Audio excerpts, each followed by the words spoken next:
یعنی شیطان کی اگر اصل شکل آپ نے مجموعی طور پر انسانوں میں دیکھنی ہے تو وہ اس وقت مودی کی صورت میں نظر آ رہی ہے۔ میں اکثر یہ بات کرتا ہوتا ہوں کہ اگر آج ہلاکو خان زندہ ہوتا تو خدا شاہد ہے کہ اس نے مودی کے گھٹنوں کو چھو کر اس کی شاگردی اختیار کرنی تھی۔ روئے زمین پر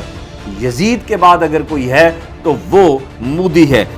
رافیل جدید ترین ٹیکنالوجی مان بھی رہے ہیں اور اس کے اوپر ناریل پھوڑ رہے ہیں، اس کے اوپر جو ہے وہ پھسا رہے ہیں لیمو، تو یہ تو ان کی جہالت ہے۔ اندھے جو ہے وہ بھی عقل کا ماتم کرتے ہیں ان لوگوں کو دیکھ کر، اور ہماری پاک افواج نے انہیں پھر جو ہے ان کے صحیح کر کے علاج بھی کیا، لترول بھی کی، اور پوری دنیا کو بتایا کہ ہم الحمدللہ تعالی بہادر قوم ہے، زندہ قوم ہے، اور اپنی سرزمین کی غیرت کرنا جانتے ہیں، حفاظت کرنا جانتے ہیں۔ السلام علیکم میرے پیارے پاکستانیوں، آپ دیکھ رہے ہیں یوٹیوب اور میں ہوں وقاص عزیز۔ جس طرح کہ آپ جانتے ہیں کہ کشمیر بھارت کے اندرونی جو معاملات ہیں، جن میں مسلمانوں کے ساتھ، دلتوں کے ساتھ، سکھوں کے ساتھ، عیسائیوں کے ساتھ، بدھ مذہب کے ماننے والوں کے ساتھ، مودی اور ہندوتا کے جو گندے پیروکار ہیں، جو انسانیت دشمن لوگ ہیں، انہوں نے جو سلوک روا رکھا ہوا ہے، اس پہ ہمیشہ میں نے بات کی ہے اور میں بات کرتا آیا ہوں، اور آج بھی میں ایک ایسے ہی موضوع پہ بات کرنے جا رہا ہوں جو بنیادی طور پر ہمارا برادر اسلامی ملک ہے ملائیشیا، وہاں کی جو consultative counsellor of Islamic organization ہے، اس نے ایک مراسلہ جاری کیا ہے، اور اس مراسلے میں انہوں نے کشمیر کی تازہ ترین صورتحال کے حوالے سے کافی تشویش کا اظہار کیا ہے۔ کشمیر کی صورتحال کے بابت بات کرنے سے پہلے فیکٹس اینڈ فگرز اگر میں دہرانا شروع کروں گا یہاں پہ تو شاید مجھے زمانے بیت جائیں۔ اس وقت بھی جو وادی کی صورتحال ہے، موسمی شدت جو ہے وہ -4-5 سے نیچے جا رہی ہے، ایسے میں گھروں میں فاقے ہیں، ایسے میں جو ہے لوگ محصور ہیں، ایسے میں ادویات نہیں مل رہی، بیمار مزید بیمار ہو رہے ہیں، اور جو صحت مند ہیں وہ بھی بیماری کی جانب مائل ہو رہے ہیں، نفسیاتی عوارض بڑھ رہے ہیں۔ اس وقت جو نئی جو نسل ہے کشمیریوں کی، اس کو ذہنی طور پر کل کیا جا رہا ہے، یعنی کشمیریوں کی ذہنی نسل کشی کرنے کا بھی گندا اور غلیظ اور مکروہ جو منصوبہ ہے وہ مودی نے شروع کیا ہوا ہے۔ ایسے میں یہ بڑا اہم ایک آج یہ لیٹر سامنے آیا ہے، اس میں یہ بات کی گئی ہے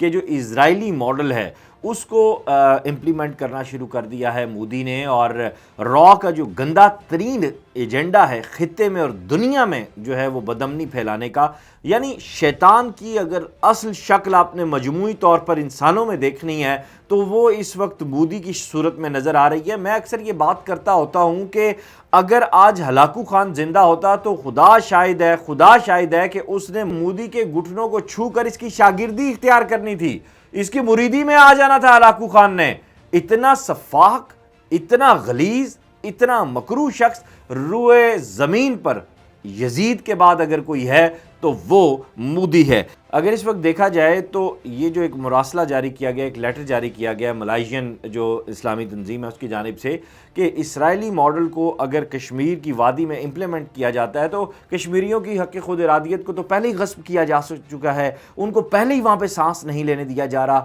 ان پہ پہلے ہی جو ہے وہ زمین تنگ کر دی گئی ہے، ان سے پہلے ہی ان کی زندگی کے جو بنیادی حقوق ہے وہ چھین لیے گئے ہیں، انہیں پہلے ہی اس نہج پر لانے پہ مجبور کیا جا رہا ہے کہ وہ خدا نہ خواستہ اپنے آباء و اجداد کی زمینیں چھوڑ کر کشمیر سے ہجرت کریں۔ یہ وہ گھٹیا سازش ہے جو صہیونی یعنی یہودی دماغوں میں پنپتی رہی، اور ہمیں اسرائیل میں رام اللہ کے جو کنارے ہیں وہاں پہ غزہ کی پٹی پر وہاں پہ ہمیں یہ چیزیں دکھائی دیں، اور آج مودی جو ہے اس کو امپلیمنٹ یہاں پہ کر رہا ہے، اور اس کے پیچھے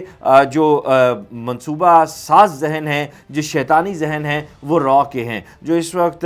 مودی کے اعلیٰ کار بنے ہوئے ہیں، اس وقت بی جے پی کے لوگ ہیں، اس میں ہندوتا کے ماننے والے لوگ ہیں، اس میں اگر دیکھا جائے تو وہ میں اب ان لوگوں کا کیا نام لینا شروع کروں،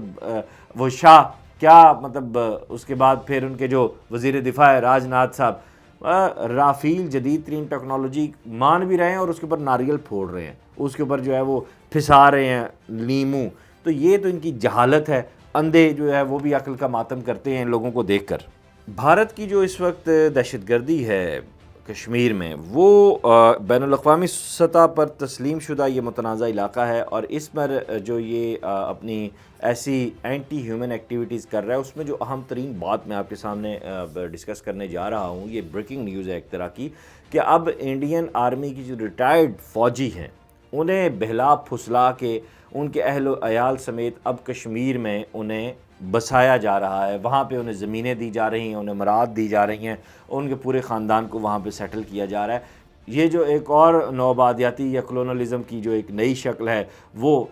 بھارت کی جو دہشت گرد فوج ہے اس کی صورت میں ہمیں دیکھنے میں آ رہی ہے۔ جیسا کہ میں نے اپنی آج کی گفتگو کے آغاز میں کہا تھا کہ یہ اسرائیل کا ماڈل ہے جو فلسطین کی غزہ کی پٹی کے کنارے اور جو رام اللہ کی جو بستیاں ہیں وہاں پہ جو اسرائیلی ماڈل ہے ہمیں وہ دیکھنے میں آ رہا ہے، اسی کو امپلیمنٹ کرنے کی اب کشمیر میں بھی یہ صورت ہمیں دیکھنے میں آ رہی ہے۔ میں اس موضوع سے اب دوسرے موضوع کی جانب بھی مجھے جانا ہے، تو میں آخر میں یہ بات اس موضوع کے حوالے سے یہ کروں گا کہ اب میں دیکھ رہا ہوں کہ آئندہ سال میں کشمیر میں جو جہاد کی لہر ہے، جو آزادی کی لہر ہے، جو جد و جہد کی لہر ہے وہ بہت تیز ہونے جا رہی ہے ان سارے اقدامات کے پیش نظر اور ان سارے اقدامات کے بعد۔ اور اب میں یہ بھی دیکھ رہا ہوں کہ بھارت کی جو غاصب فوج ہے، بھارت کی جو وہاں پہ ہمیں جابر فوج دکھائی دیتی ہے، دہشت گرد فوج دکھائی دیتی ہے، وہ اب حریت پسندوں کے آگے، مجاہدین کے آگے، اور جو کشمیری وہاں سے خود نئی پود اب اٹھنے جا رہی ہے جس پہ برہان وانی ان کے سپر سٹار ہیں، جو ان کے آئیڈیل ہیں، جو ان کے ہیرو ہیں، اس کے آگے مجھے یہ فوج انشاءاللہ تعالی ٹکتی نہیں دکھائی دے رہی۔ آج کے جو میرا دوسرا موضوع ہے وہ ہمارے برادر اسلامک ملک آذربائیجان کے حوالے سے، اور ہم جانتے ہیں کہ گزشتہ دنوں میں آذربائیجان کی جو بہادر افواج ہیں انہوں نے بہت دلیری سے پیش قدمی کرتے ہوئے آرمینیا کے قبضے سے اپنے ملک کو اور ان کا جو مقبوضہ علاقہ تھا اس کو واپس لیا ہے، اور اس کے بعد سے اب پوری دنیا میں آذربائیجان نے اپنی سفارتکاری کے سلسلے کو تیز کرتے ہوئے آرمینیا کی جو دہشت گردی ہے، جو غنڈہ گردی ہے اور جو ان کے خلاف وہ کارروائیاں کر رہا ہے گزشتہ کئی سالوں سے آذربائیجان کے معصوم جو عوام ہیں ان کے خلاف، اس کے بارے میں وہ آگاہ کر رہے ہیں۔ اور اس وقت ایک تازہ ترین رپورٹ بھی سامنے آئی ہے، اور یہ جمہوریہ آذربائیجان کی جو سفارت خانہ ہے اس کے